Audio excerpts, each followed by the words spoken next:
La finestra sui Colli Euganei, penso che sia uno dei tanti modi per nominare Villa dei Vescovi, perché dalle sue terrazze panoramiche a 360 gradi si scorgono alcuni degli 81 colli di origine vulcanica che compongono i Colli Euganei. Una perfetta macchina per osservare il paesaggio, così la definisce Guido Beltramini, uno dei più importanti storici e appassionati di Villa dei Vescovi. Così l'ha definita nel corso di un evento 2 anni fa, la Vita Sobria, che è l'evento forse culturale più importante che organizza Villa dei Vescovi nel suo calendario eventi annuale. Dalle sue logge si inquadra sempre un paesaggio diverso e questo video vuole dimostrare due cose. La musica è una musica molto lenta, molto armoniosa, vuole raccontare proprio l'idea di un luogo dove staccare la spina dalla vita frenetica di città, così viene concepita nel 1535 dalla Curia Padovana, dalla mente di Alvise Cornaro, dalla regia di Guido di Falconetto come architetto. E l'idea di fare un video che parte all'alba e termina al tramonto è proprio per rendere l'idea che il visitatore qui non fa una toccata e fuga, deve passarci l'intera giornata nel brolo di 4,5 ettari, 3,5 dei quali coltivati a vigneto, in relax nelle logge che adesso scorreranno poi nelle immagini. Quindi una villa d'ozio, una villa dove appunto immergersi nella natura, a contatto con la natura, ed è quello che cerchiamo di trasmettere anche oggi ai nostri visitatori. Come vedete siamo leggermente defilati da Padova, siamo a meno di 30 minuti, questa è un'informazione molto importante perché Padova è un centro culturale di altissimo livello e molto importante per noi e siamo immersi in un luogo che io rifinisco unico da trentino, i Colli Euganei, un po' snobbato forse dal punto di vista turistico negli ultimi anni perché il Veneto ha la fortuna di avere lo sbocco sul mare, di avere le montagne, di avere le città d'arte, non sono poche, da Verona a Venezia passando per Vicenza e Padova, c'è la riviera del Brenta, la riviera Berica, ecco i Colli Euganei hanno avuto forse la fortuna e la sfortuna di essere poco visitati e poco magari come attrazione turistica. La sfortuna è quella che ovviamente la macchina del turismo ha una ricaduta importante dal punto di vista poi anche economico. La fortuna è che oggi entrare nei Colli Euganei significa veramente respirare un'atmosfera d'altri tempi e di averne preservato le caratteristiche gastronomiche e enogastronomiche. Lo dico da trentino, sul Garda Trentino ci sono circa 4-5 milioni di visitatori all'anno, però nei ristoranti non si mangia solo trentino, si mangia anche il ragù alla bolognese e la pasta al pomodoro, cosa che non trovate nelle trattorie e nei ristoranti dei Colli Euganei, dove veramente si vive l'esperienza di una cucina contadina, di una cucina legata estremamente al territorio. Sono un luogo unico, non c'è l'acqua forse del Garda, ma c'è la navigazione lenta, fluviale che porta fino a Padova, c'è l'acqua termale di Abano Montegrotto, che è un hub sicuramente molto importante per noi. E il FAI in questo fa sempre una grossa opera di anche collaborazione con tutte queste, di diffusione di queste realtà che sono attorno sempre ai beni del FAI. Assolutamente, penso che nel mio lavoro non possa esistere il mio lavoro senza la rete. Se non si fa rete sul territorio non si va da nessuna parte, quindi noi abbiamo un biglietto unico con alcuni beni non del FAI che sono attorno, il Giardino di Val San Sibio e il Castello del Cataio, siamo infopoint del Parco Regionale Colli Euganei, quindi venire a visitare Villa Vescovi non è solo vivere l'esperienza di visitare la prima villa veneta pre-palladiana. Palladio, per fare la rotonda, si è ispirato a Villa dei Vescovi, ma proprio anche un punto di partenza per poi vivere il paesaggio e il panorama e il territorio circostante. Quello a sinistra è il pianoro del Mottolone, famosissimo, siamo vicino sopra ad Arqua Petrarca, questa è una vista a nord delle montagne, quella è tutto un vigneto che si trova sulle terre bianche davanti a Villa dei Vescovi. La donazione viene concepita come residenza estiva della Curia Padovana, rimane della Curia Padovana fino agli anni 60 del Novecento, quando poi Vittorio Olcese, politico e imprenditore italiano, decide di acquistarla per farne la sua residenza estiva. Muore nel 99, ma lascia le precise indicazioni di donare la villa alla collettività, che è il principio su cui si fonda anche il FAI. Ed è per questo che 7 anni sono quelli che passa quella signora, Maria Teresa Olcese, per capire e studiare quale fosse la fondazione adeguata a cui donare la villa, e trova e conosce il FAI e decide nel 2006 di formalizzarne la donazione. Passano 5 anni al 2011, queste sono le immagini di repertorio, mi scuso per la qualità delle immagini, in cui la nostra Giulia Maria Mozzoni Crespi, la vedete a destra, presidente onoraria FAI, prima presidente FAI, fondatrice insieme ad Elena Croce, l'architetto Bazzoni, che purtroppo è venuto a mancare nel luglio dell'anno scorso, il giorno dell'inaugurazione, dell'apertura della villa al pubblico, e questa è l'opera importante di restauro, di ristrutturazione fatta nei 5 anni precedenti. Un lavoro importantissimo, il secondo grande grande intervento di restauro dopo quello di Olcese negli anni 63-64, per cui è stato premiato, che ci ha portato a renderla poi quello che vedete in basso a destra. E non è solo restauro, perché anche manutenzione. Quando uno visita un bene del FAI non c'è un filo d'erba fuori posto, ci sono sempre i fiori che vengono mantenuti, gli interni sono sempre perfetti. Devo dire, come vengono mantenuti i beni del FAI è una cosa straordinaria che fa innamorare la gente che... Sì, c'è una cura maniacale forse nel dettaglio, però è giusto che se un visitatore paga un certo biglietto trovi poi la perfezione. Ricorderò il dottor Magnifico quando mi ha fatto il colloquio, quando ho cominciato a lavorare al FAI, mi ha detto: mi aspetto che lei sia il primo ad arrivare al mattino e l'ultimo ad andare via. L'ho preso in parola, noi amiamo fare i giardinieri, amiamo fare anche i piccoli lavori di manutenzione, è diventata casa nostra, ci si passa quasi più tempo nei bene FAI, io che poi me ne occupo di due, insomma ci passo veramente più tempo rispetto che a casa, quindi sì, è diventato un po' come essere a casa nostra, penso che sia così anche per Elena. Questa è una vista aerea che vi mostra quanto si estenda poi la proprietà FAI, oltre alla villa, la corte all'italiana in primo piano, tutto il brolo è il termine corretto per definire in Veneto il parco agricolo, come vedete per la maggior parte è coltivato a vigneto, poi abbiamo un piccolo frutteto antico nell'ingresso sud e questa è la corte all'italiana, ovviamente la siepe di Carpino è più alta, questa è una foto del 2010, però quella cura, quella pulizia di cui parlava il dottor Dall'Ore poco fa la trovate proprio in questa immagine. Essere definita la finestra sul Colle Eugani è questo poi il manifesto di questa frase. Dalle logge, le logge stesse inquadrano un paesaggio sempre diverso e sulle pareti il paesaggio viene replicato dagli affreschi di Lambert Sustri, questo pittore fiammingo che trova in Villa dei Vescovi la fusione perfetta di quello che è il suo Grand Tour in Italia. Le rovine dell'antica Roma riprese e studiate, la tappa a Firenze, l'amore per il Rinascimento fiorentino, la studio della pittura veneta dal Giorgione e del Tiziano, e trovano compimento a Villa dei Vescovi insieme a quella che è la sua scuola, quella fiamminga di paesaggi profondi che vediamo ad esempio in questo affresco della stanza del Putto, dove trovano la fusione tutti questi 4 elementi di cui vi ho parlato. Il Putto assaggia l'uva bianca Garganega, che era l'uva storica, l'uva del Soave, insomma, per capirci, un vitigno autoctono che appunto trova poi un riferimento nel vigneto della villa. Non è più Garganega, oggi è Moscato frizzante. Abbiamo cominciato la vendemmia proprio ieri mattina, è un contratto con una società agricola, insomma, che gestisce il nostro vigneto, e ieri sera, neanche a farlo apposta, abbiamo concluso il progetto di Finestra sui Colli, le cene in vigna, con una temperatura un po' rigida, non lo nego, insomma, era molto umido, però una piacevole serata nei filari del nostro vigneto. Questa è la stanza delle figure all'antica, la meglio conservata all'interno appunto di Villa dei Vescovi con gli affreschi di Sustris, e questa è una carrellata di quelli che sono gli interni, dove ovviamente si vive una doppia anima, la residenza vescovile e la residenza poi della famiglia Olcese, e si sovrappongono poi anche gli spazi. Queste sono le nostre terrazze e questa è una vista dal nostro brolo, ovviamente nella stagione estiva.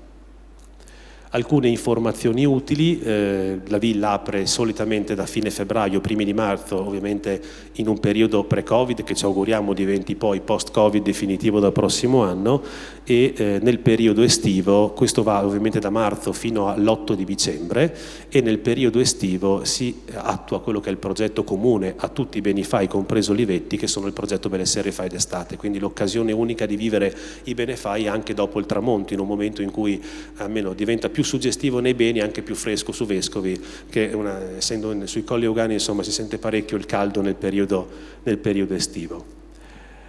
Il nostro visitatore è un visitatore prettamente veneto, ovviamente il Veneto ha una dimensione maggiore rispetto al mio caro Trentino, con un numero anche di abitanti diverso, quindi abbiamo un pubblico che compie di solito un massimo di 150 km con una provenienza da 1 ora e mezza più o meno di strada, quindi parlo di Ferrara Rovigo, parlo di Verona Vicenza, ovviamente di Padova, ma anche da Venezia e da Treviso e dalla zona più a nord di Venezia.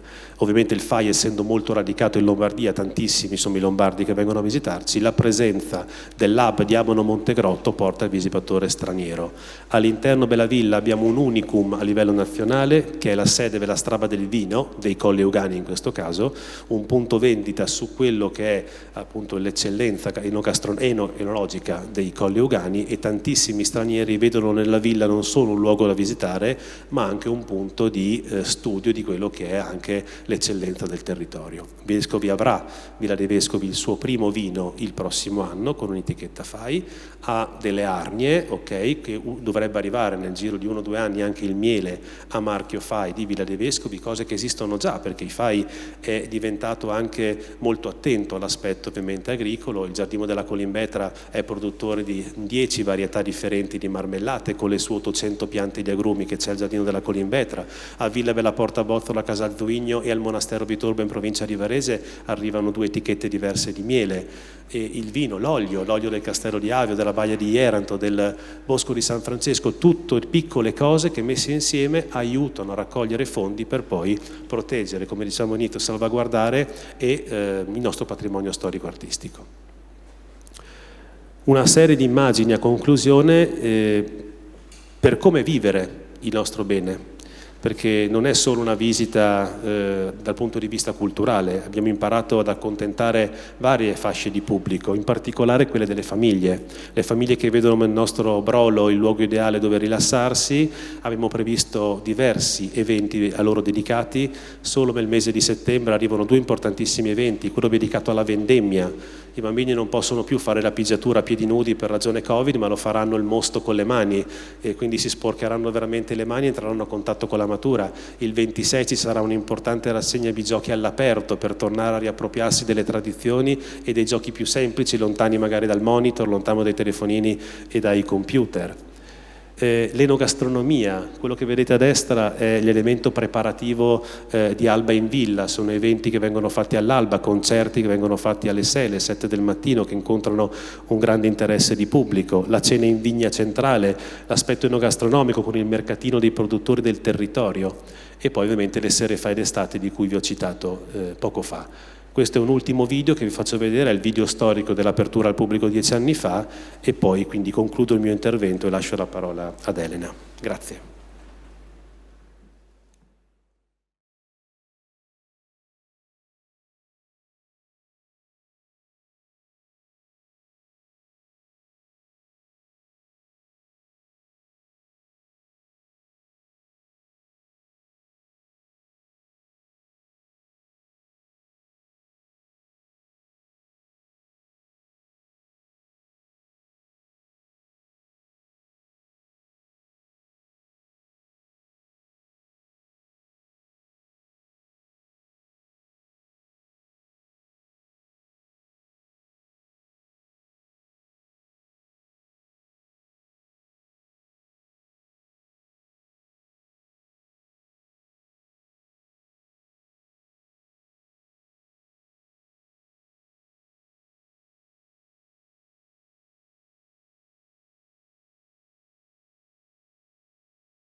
Grazie di questa presentazione così estesa di questo bene, di tutte le iniziative che si svolgono e di tutte le opportunità che offre.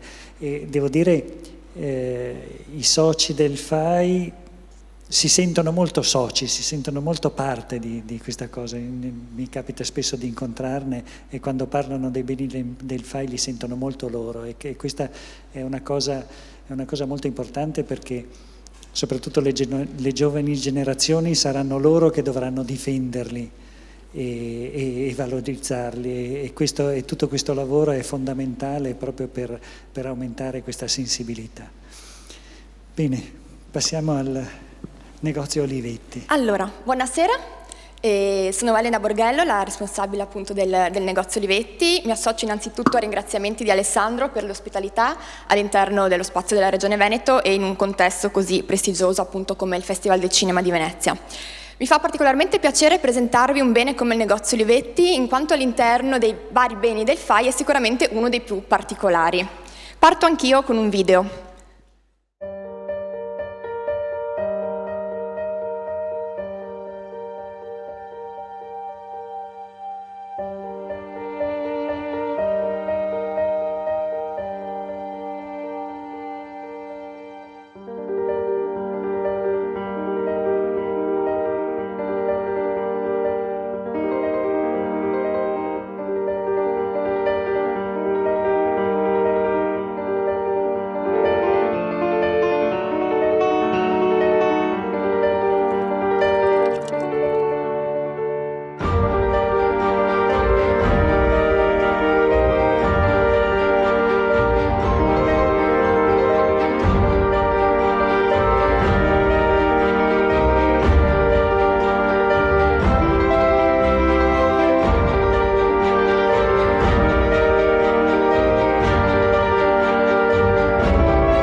Allora, mi emoziono sempre a vedere questo video perché effettivamente i beni del FAI diventano un po', come diceva appunto Alessandro, a casa nostra, no?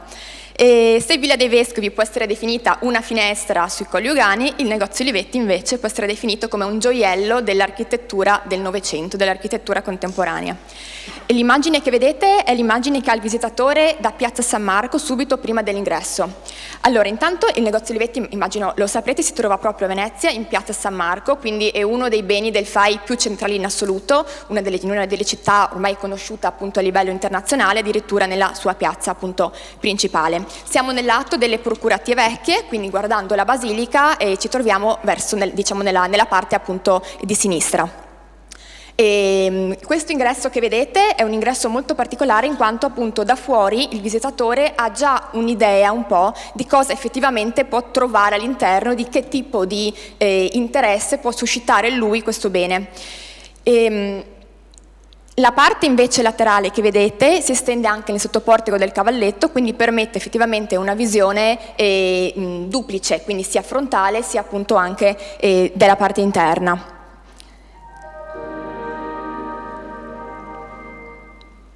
Questo è l'ingresso vero e proprio. Già dal cancello che movimentiamo in apertura appunto e in chiusura si può riconoscere la mano dell'architetto Carlo Scarpa.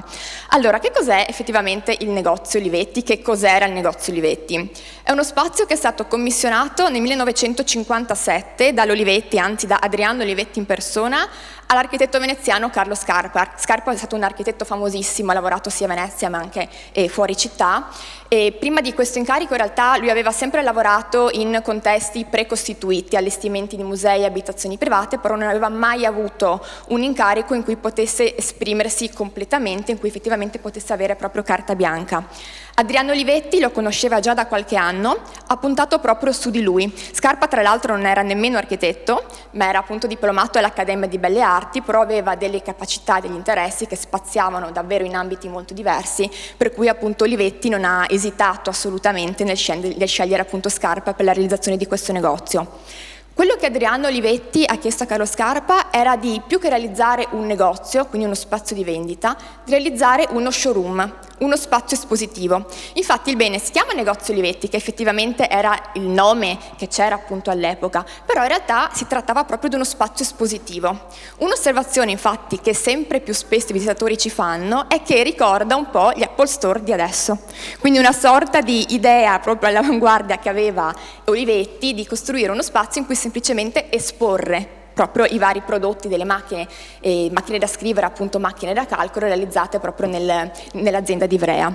Secondo le parole di Adriano Olivetti doveva essere un biglietto da visita, quindi proprio uno spazio espositivo, quindi più museale effettivamente che commerciale. Siamo appunto fine anni 50, la commissione del 57, e l'Olivetti all'epoca, in quel decennio, era appunto al massimo della propria potenza imprenditoriale, quindi ha lasciato a Scarpa un budget infinito, carta bianca appunto come dicevo all'inizio, solamente un limite temporale, 1 anno solo. Quindi il progetto doveva richiedere solo 1 anno, l'inaugurazione sarebbe stata l'anno successivo, nel 1958. Scarpa infatti ha lavorato tantissimo, Scarpa era molto conosciuto per essere particolarmente lento effettivamente nel disegnare e nel progettare, però per un committente così grande appunto ha dovuto accelerare i propri tempi, diciamo, di produzione, quindi nel giro di 1 anno è riuscito appunto a presentare il negozio. Tra l'altro questo Benefai, questo negozio, questo progetto è anche particolarmente legato al committente stesso, all'Olivetti, nel senso che si ritrovano all'interno del bene tutte quelle che erano poi diciamo le scelte che l'Olivetti stesso aveva sposato e aveva portato avanti all'epoca. L'Olivetti è stata un'azienda molto grossa e molto conosciuta, non solo però dal punto di vista commerciale, non solo per i risultati effettivamente commerciali che ha ottenuto, ma anche per quella che era la politica sociale e la politica aziendale.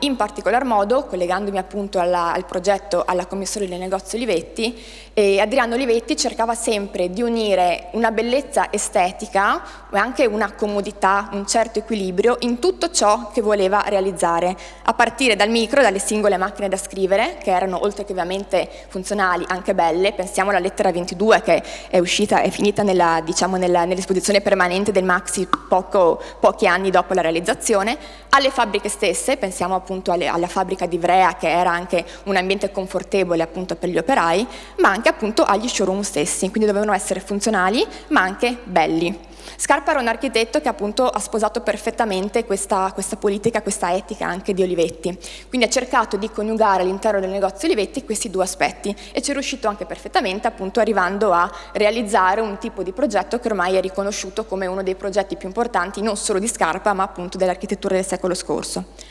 Il capolavoro del negozio Olivetti, lo vedete qui, è la scala che avete visto nella diapositiva precedente, che si vedeva appunto anche dalla piazza.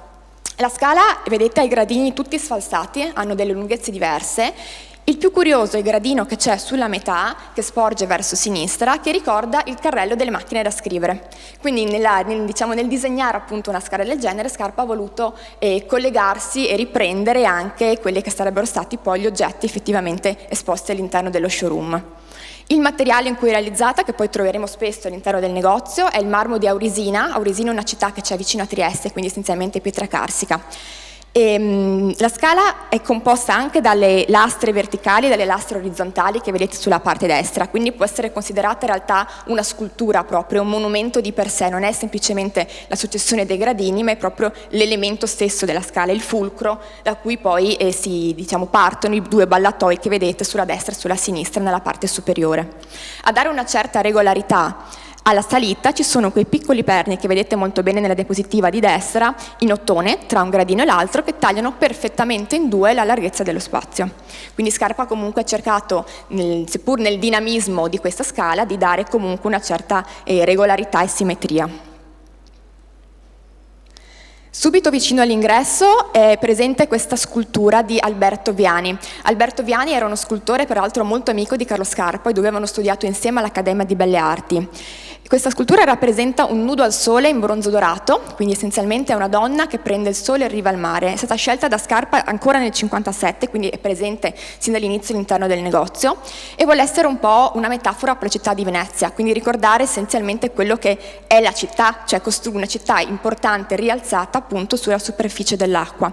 Per questo motivo ha deciso per valorizzarla, ha deciso proprio di costruire sotto quella scultura una piccola fontana in marmo nero del Belgio. Qua si percepisce un po' l'acqua, è una scultura, è una fontana con un circuito continuo, c'è una piccola goccia d'acqua che scende e poi viene appunto rimessa in circolo. L'acqua per Carlo Scarpa è effettivamente considerato un materiale, l'acqua vale tanto quanto la pietra, tanto quanto il marmo, la troviamo presente quasi ovunque in tutte le sue architetture. In questo caso l'ha proprio portata all'interno sotto forma di fontana. Peraltro consente anche di riflettere il bronzo dorato della scultura del Viani, quindi anche questa duplice valenza proprio. Il pavimento insieme alla scala rappresenta un'altra chicca del negozio Olivetti. Allora, il pavimento è un tipico terrazzo alla veneziana, quindi questo oggetto solitamente fatto con pietre e marmi che si trova ovunque in città. È un pavimento molto utilizzato perché risponde appunto bene alle sollecitazioni del movimento lagunare, che però Scarpa ha rivisitato in chiave contemporanea. Infatti al posto delle pietre, al posto anche dei marmi, quelle tesserine che vedete utilizza delle tessere di vetro. Sono delle tessere di pasta vitrea in diversi colori, bianco, avete visto nella parte principale, nelle zone laterali sono giallo, blu e rosso, per creare una sorta di dinamismo nella parte, diciamo, inferiore del negozio. Peraltro queste tessere hanno delle dimensioni diverse l'une dalle altre, ma hanno anche delle sfumature, si vede soprattutto in quella gialla, diverse di colore. Perché un pavimento del genere? Peraltro anche scivoloso effettivamente, perché è un pavimento di vetro.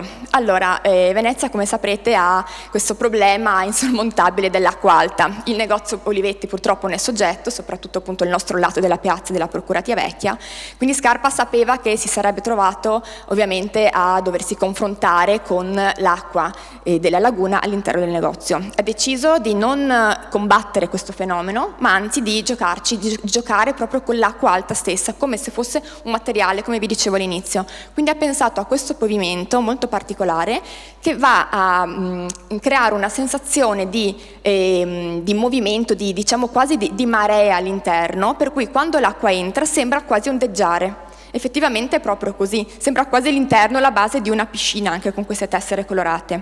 Quindi ancora una volta utilizzare l'acqua proprio per valorizzare quello che è l'elemento naturale tipico della città di Venezia, quindi comunque un collegamento proprio con quella che è la città stessa, insomma. Il retro, questo è un retrobottega che c'è sempre al piano terra, e qua è molto interessante notare la porta d'acqua, che è quel carabottino di legno che vedete. Quella era la vecchia porta d'acqua utilizzata per il carico e lo scarico delle merci, che affaccia direttamente su un canale. Adesso non viene più utilizzata per questo motivo, però è sempre aperta, non c'è una serratura. Scarpa all'interno del negozio Olivetti utilizza pochissime serrature, quindi ancora adesso è molto divertente appunto poterla aprire, chiudere, mostrare anche ai visitatori questa realtà particolare dell'accesso ai palazzi tramite il canale e anche creare una diversa sorgente luminosa all'interno del negozio. Passiamo poi alla parte superiore, al primo piano. Dalla scala quindi si sale, si arriva a questo mezzanino da cui poi partono i due ballatoi. Nella parte superiore non troviamo più il vetro a terra, ma troviamo di nuovo queste lastre sempre in marmo di Aurisina con queste fenditure orizzontali e verticali. Le due sedie e il tavolo sono molto famose, sono la serie Barcellona di Mies van der Rohe del 29 e sono una scelta proprio di Carlo Scarpa. È strano perché effettivamente Scarpa ha realizzato anche mobili all'interno della sua vasta produzione, quindi avrebbe potuto inserire degli oggetti di design suoi propri. Invece ha voluto rendere omaggio appunto a Mies van der Rohe, che è un architetto che lo ha formato moltissimo, selezionando appunto queste che sono due sue opere più famose e che in un certo senso sintetizzano anche quella che era la poetica dell'architetto tedesco, quindi less is more, togliere piuttosto che aggiungere, semplificare, che è anche un po' quello che ha fatto Carlo Scarpa all'interno della sua produzione, non solo nel negozio Olivetti, quindi delle architetture, delle linee molto semplici, molto pure, molto schematiche, ma ovviamente questo non significa che siano facili da realizzare o facili da interpretare. Qua vedete bene i due ballatoi non sono in comunicazione tra loro per una logica di marketing, quindi siamo obbligati a percorrere due volte, a vedere due volte appunto le macchine da scrivere. E il ballatoio principale, quello di destra, si conclude con quelle aperture a occhio. Questo è un riferimento tipico alla cultura giapponese. Scarpa amava tantissimo il Giappone, è stato anche 2 volte in Giappone, tra l'altro è anche morto in Giappone, e sono anche questi 2 piccoli carabottini a forma di occhio che rappresentano un invito per noi che siamo all'interno del negozio a guardare la piazza con occhi nuovi, a guardare la città con occhi nuovi, quindi a non darla mai per scontato. Le macchine da scrivere esposte sono una donazione della Fondazione Olivetti Alfai. Il negozio Olivetti infatti è rimasto dell'azienda Olivetti dal 58 fino al 97. Specifichiamo che all'epoca, così come anche adesso, i proprietari del negozio e delle mura sono le assicurazioni generali, che sono i proprietari della Procuratia Vecchia in piazza San Marco. Olivetti all'epoca era in affitto. Con la crisi poi che ha avuto l'azienda Olivetti nel corso dei decenni ha dovuto lasciare appunto lo spazio. Generali poi l'ha affittato ad altre attività che fortunatamente però non hanno intaccato la struttura di Carlo Scarpa. Poi è rimasto chiuso diversi anni, questo ovviamente ha creato anche un po' una rovina dei materiali stessi, fino a quando poi, grazie anche a una sollecitazione da parte della delegazione di Venezia, è stato appunto restaurato e dato in gestione al FAI, che quindi adesso lo apre come se fosse effettivamente un museo. L'uscita è questa, c'è una porta laterale, una piccola porta segreta, che si affaccia direttamente sul sottoportico del Cavalletto, quindi questa è un po' la chicca, diciamo, conclusiva appunto della visita stessa. Qua trovate delle immagini del negozio prima del restauro del FAI, quindi vedete di com'era effettivamente quando c'erano altre attività all'interno. E questo invece è il restauro del 2010. Si è trattato più che altro di un restauro conservativo, quindi essenzialmente una pulitura proprio. E fortunatamente, dicevo, le strutture e anche i tavoli, i ripiani di scarpa erano conservati, quindi non è stato stravolto lo spazio. E lo spazio che si vede adesso è esattamente una fotografia di com'era nel 58, quindi lo trovate uguale con le stesse macchine da scrivere appunto presenti in quell'anno. Quindi non c'è nulla di diverso rispetto al progetto originario. La convivenza con l'acqua alta è uno dei settori, diciamo, per noi più difficili, insomma, da portare avanti. Questo mi riallaccio anche al discorso delle manutenzioni che appunto facevate prima. E prendersi cura di un bene come il negozio Olivetti è proprio una sfida, è un po' una ricerca continua di un equilibrio con questa famosa appunto e continua acqua alta che in realtà non si trova mai, nel senso che è un equilibrio che comunque è sempre instabile. Queste sono delle immagini del 2019, quando appunto il 12 novembre c'è stata quella marea molto alta. Le prime due che vedete sono i segni che sono rimasti dopo quella nottata, e invece l'ultima sulla destra è una fotografia di com'è il negozio Olivetti quando ci sono delle maree normali. E il negozio si riempie d'acqua, va sotto acqua già con 95 centimetri, quindi già con maree essenzialmente basse. Purtroppo il nostro lato della piazza si allaga e quindi noi siamo costretti a chiudere, quindi poi anche delle ripercussioni effettivamente sull'orario di apertura. E il restauro e le manutenzioni ordinarie in questi ultimi anni, questo è un settore, avete appunto anche detto prima, di cui il FAI si interessa moltissimo, quindi un'attenzione quasi proprio maniacale ai singoli dettagli. Noi abbiamo delle manutenzioni che ormai più che straordinarie sono anche ordinarie, rimaniamo chiusi un mese intero ogni anno, più o meno da metà gennaio a metà febbraio, per portare avanti tutte le manutenzioni, quindi è un'attività a cui appunto noi, così come tutti i beni del FAI, ci dedichiamo in maniera molto scrupolosa. Ci tenevo anche a mostrarvi queste fotografie del bookshop. Noi lo chiamiamo bookshop, anche in realtà non abbiamo un vero e proprio bookshop, ma abbiamo e utilizziamo come bookshop questo mobile di legno molto particolare, che è un mobile originale, anche questo disegnato da Carlo Scarpa. Riusciamo in questo piccolo angolo a presentare al pubblico degli oggetti che possono essere legati o all'azienda Olivetti o all'architettura Carlo Scarpa, oppure delle merchandising magari relative appunto al FAI. Un'altra attività che portiamo avanti tutti gli anni sono le mostre temporanee. Solitamente, tranne lo scorso anno, le realizziamo quando c'è la Biennale di Venezia. Le mostre che abbiamo avuto sono delle mostre che spaziano in tematiche diverse. Possono essere mostre legate all'architettura, mostre legate alla figura di Carlo Scarpa, per esempio abbiamo avuto una mostra sui vetri di Venini di Carlo Scarpa, mostre legate all'azienda Olivetti, come la serie SOS realizzata appunto da Sozzas, il design degli arredi d'ufficio, mostre anche legate alla città di Venezia, come per esempio una delle nostre mostre più famose, più di successo, quella delle grandi navi di Gianni Berengo Gardin del 2015, che forse qualcuno di voi si ricorda, e mostre anche che in un certo senso possono essere legate ad altri beni FAI. Per esempio l'ultima mostra del 2019 è stata una mostra di piccoli oggetti della collezione Panza, bene FAI appunto di Varese. Colgo l'occasione per anticiparvi anche la prossima mostra che avremo, la comunicazione uscirà in settimana, ma la settimana prossima ve lo dico già. Inaugureremo il 14 di settembre la mostra Together, che è una mostra curata dall'Ordine degli Architetti di Venezia in collaborazione con la rivista IQD. Si ricollega al tema della Biennale di Architettura di quest'anno, quindi Together, la collettività, presenterà una serie di progetti su come poter vivere insieme, convivere e convivere anche all'interno delle strutture architettoniche e anche di contesti ambientali che non possono essere lasciati, diciamo, inusati, ma che effettivamente devono essere in un certo senso corrotti dall'architettura. E ci sarà anche una sezione particolare dedicata alla città di Venezia. Questa è stata una richiesta che appunto abbiamo portato avanti direttamente noi del FAI, in modo da dare all'interno della mostra importanza anche a quella che è la vita futura, i progetti futuri poi per la città. Visite guidate ed eventi, allora lo spazio è molto piccolo, avete visto sono circa 100 metri quadri, quindi gli eventi che noi organizziamo non sono dei grossi eventi come magari possono essere realizzati a Villa Vescovi, riusciamo a fare delle visite guidate, a volte abbiamo degli ospiti d'eccezione come per esempio i restauratori che seguono i restauri, addirittura mi viene in mente il fabbro, che è lo stesso fabbro che ha lavorato con Carlo Scarpa all'epoca, ora ha più di 80 anni e viene ancora a farci le visite guidate raccontandoci un po' i vari aneddoti appunto di com'era lavorare con l'architetto. E l'immagine che vedete in centro è proprio di sabato scorso, è un evento nuovo che abbiamo inaugurato durante le Sere Fai di quest'anno ed è la cerimonia del tè giapponese. Quindi dopo una presentazione del rapporto molto stretto tra l'architettura di Scarpa e i riferimenti appunto nipponici che sono presenti in negozio, abbiamo deciso di proporre questa cerimonia del tè in cui la Tea Expert ha spiegato effettivamente come viene passo per passo, come si realizza passo per passo questa tipica cerimonia giapponese. Il negozio sembra un bene non destinato ai bambini, in realtà abbiamo trovato una chiave di lettura per poter coinvolgere anche le scolaresche, e cioè il legame tra lo spazio e la grafica e i caratteri stessi.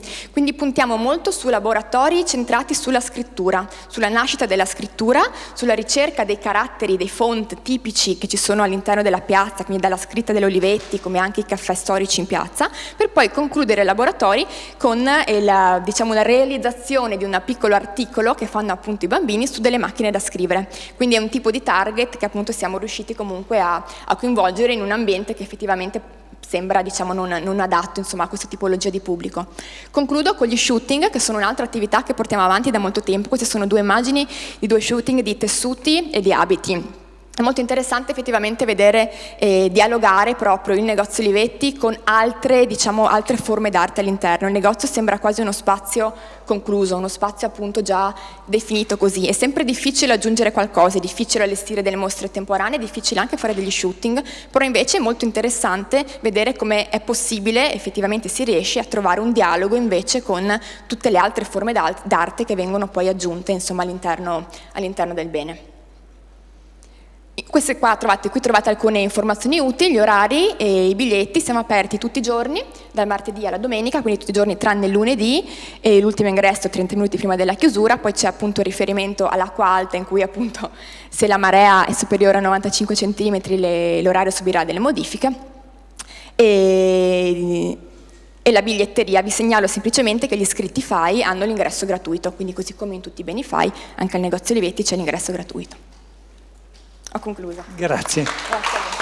Grazie, devo dire che l'entusiasmo con il quale avete esposto questi beni del FAI testimonia veramente quello che è il FAI, la passione che viene messa. Non è solo una questione di risorse, perché poi le risorse del FAI derivano sì da sponsorizzazioni, ma soprattutto dal tesseramento, dai soci, per cui è proprio un grande movimento straordinario che abbiamo in Italia, e vedo che abbiamo 2 rappresentanti molto, molto degni di questo spirito straordinario. Io penso che siamo fortunati, nel senso che Vittorio lo conosciamo benissimo al FAI perché è anche presidente dei Solisti Veneti. Io venerdì scorso ho ospitato i Solisti Veneti nel tour dei Beni FAI al Castello di Avio, era venerdì sera, siamo andati via a mezzanotte, quindi ho ospitato i Solisti Veneti in uno dei più suggestivi castelli medievali del Trentino. La mattina dopo ho aperto la prima Villa Veneta. Insomma, penso che non ci siano tante persone che hanno questa fortuna, quindi io mi ritengo un privilegiato a lavorare al FAI, indipendentemente dal fatto che è quello che ho studiato e che ho sognato di fare nella vita. Ci ho messo un po' di anni, ma chi studia beni culturali sa che il giorno dopo non trova posto di lavoro, quindi io lo vedo come un punto di arrivo anche desiderato, quindi è una passione che mettiamo perché ripaghiamo anche la fiducia che il FAI ha dato a noi. Poi per quanto riguarda le adesioni c'è anche da dire che il tesseramento al FAI si fa sempre volentieri perché si vedono i risultati concreti.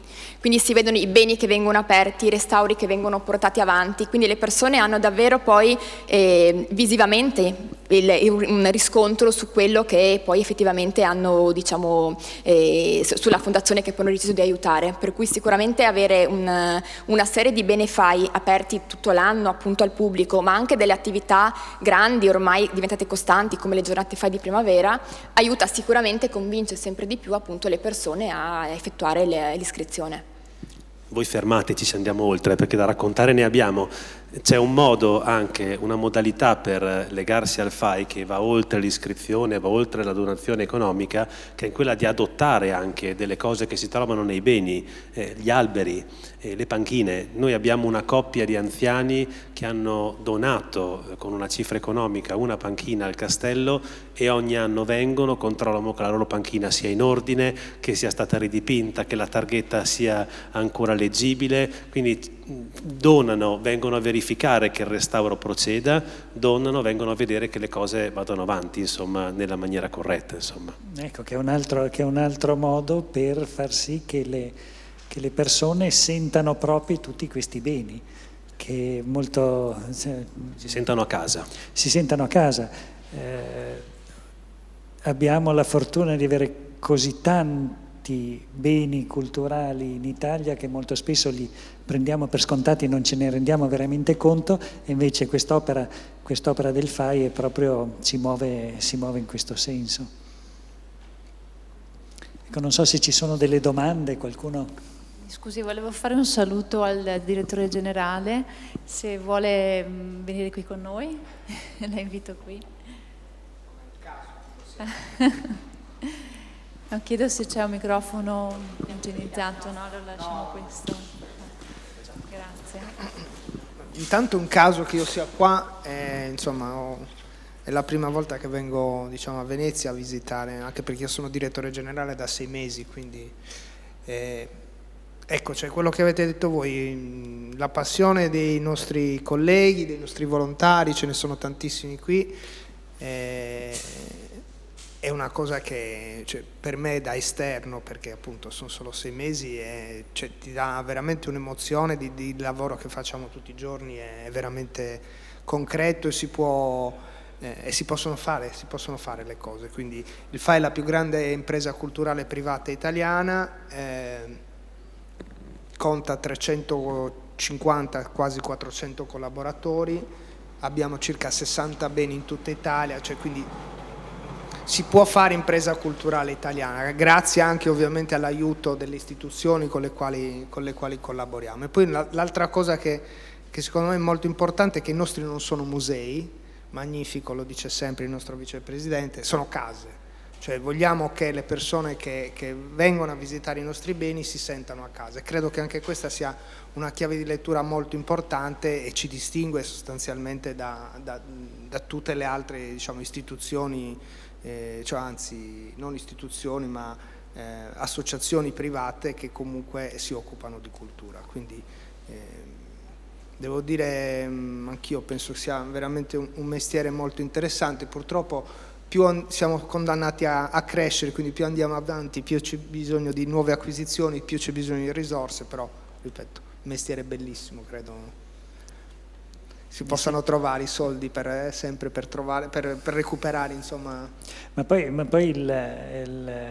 è la strada giusta, nel senso, le persone si sentono a casa e donano volentieri. Donano volentieri proprio perché vedono i risultati, vedono l'organizzazione, vedono l'entusiasmo delle persone che se ne occupano, vedono la perfezione e vedono il valore di questi beni, perché non dimentichiamo che i beni del FAI sono fra i tesori più importanti che abbiamo nella nostra penisola. Grazie davvero ancora per questa opportunità. Grazie. Poi una cosa che mi è piaciuta molto è il fatto che sia Villa Vescovi che al negozio Olivetti c'è la partecipazione dei bambini, dei ragazzi che entrano nel bene e ci vivono dentro, quindi lo toccano con mano, e questo non è da poco. Devo dire che è una cosa molto importante per le nuove generazioni. Complimenti.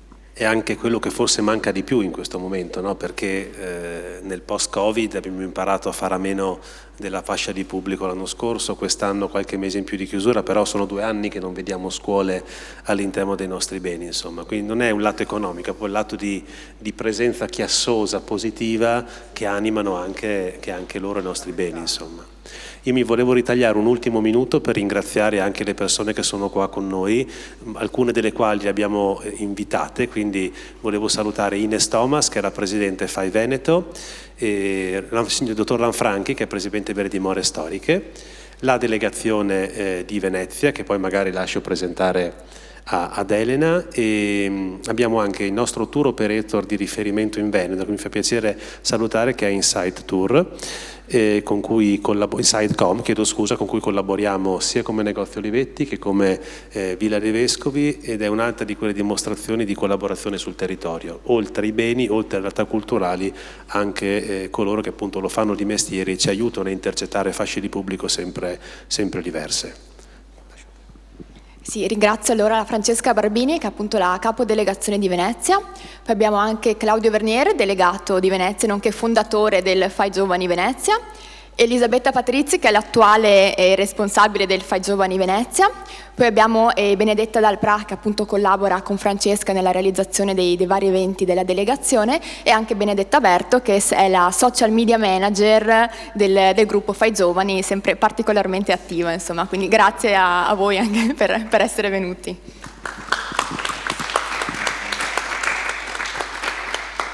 Grazie, abbiamo ancora qualche minuto, possiamo parlare visto che siamo alla Mostra del Cinema, di beni del FAI e cinema. Sì, allora colgo proprio l'occasione per dire che noi infatti avremo delle riprese cinematografiche sponsorizzate appunto anche dalla Venice Film Commission a fine novembre, inizio dicembre. Si tratta di un progetto nuovo, un film documentario su Carlo Scarpa, si chiama Il Padiglione dell'Acqua e verrà presentato anche qua in questo spazio venerdì prossimo.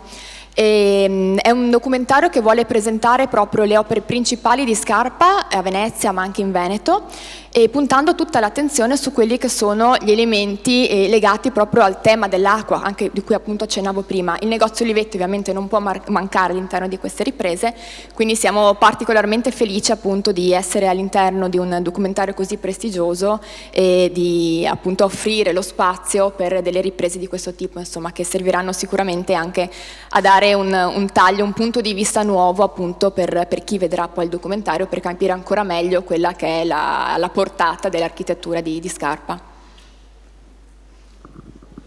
I gioielli, i beni del FAI sono dei gioielli, insomma, no? Quindi hanno attirato molto l'attenzione, insomma. Anche recentemente il film di Gucci girato a Milano è stato girato per larga parte, insomma, all'interno di Villa Necchi Campiglio, in via Mozart, in pieno centro a Milano. Se andiamo indietro nel tempo, Villa del Balbianello è stata sede, insomma, di alcune riprese di 007, anche di Star Wars, anche se non sono un appassionato del genere. Villa dei Vescovi nel suo piccolo si presta molto bene. La Veneto Film Commission è venuta a trovarci proprio qualche mese fa, perché il restauro effettuato è stato un restauro conservativo che dà la possibilità di respirare perfettamente quella che è l'atmosfera della residenza estiva dei vescovile del Cinquecento, ma anche la residenza dello stesso Olcese.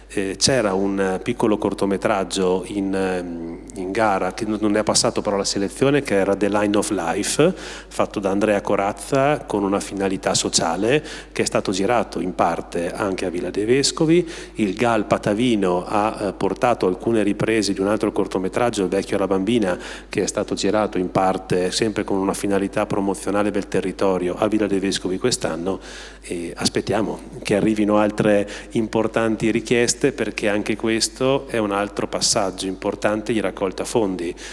Ovviamente le case cinematografiche danno il loro contributo, pagano gli affitti all'interno delle nostre location, e sappiamo benissimo che quegli affitti vengono poi reinvestiti nella nostra attività di restauro, di acquisizione, di tutela, di promozione. E poi queste immagini vanno a promuovere... C'è il lato marketing comunicativo che è fondamentale. Sì, vanno a promuovere i nostri beni, il nostro territorio, cosa che nella mission della Veneto Film Commission è proprio questo, la diffusione e la valorizzazione dei nostri beni tramite l'audiovisivo. Grazie. Bene, ringraziamo i nostri ospiti. Possiamo concludere.